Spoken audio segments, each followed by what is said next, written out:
பண்ணலாமா? அனைவருக்கும் வணக்கம். நான் இப்போது பிளாஸ்டிக் விழிப்புணர்வில் முக்கியமான ஒரு விஷயத்தை பற்றி பேசுகிறேன். இப்போ பிளாஸ்டிக் அப்படின்னு சொன்னாலே எல்லாருக்கும் நினைவு வருது plastic cup, plastic cover, plastic டப்பு அப்படின்னு தான் சொல்லுவாங்க.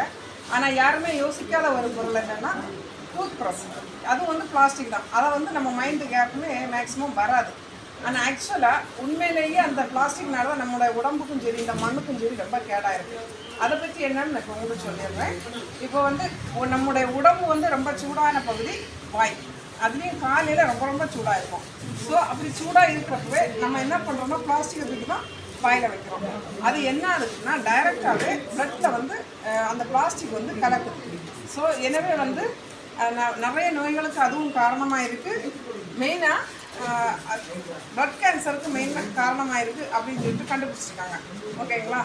அது இன்னொரு விஷயம் என்னென்னா, இந்த பிளாஸ்டிக்கை தூக்கி போட்டால் ஒரு 500 வருஷம் ஆகும் இது வந்து மக்கி போகிறதுக்கு. ஆனால் இது மூங்கில் பண்ண இதுக்கு மாற்று இதாட்டு மூங்கிலில் பண்ணால் ப்ரஷ் இருக்குது. இது வந்து மூங்கில் நார்.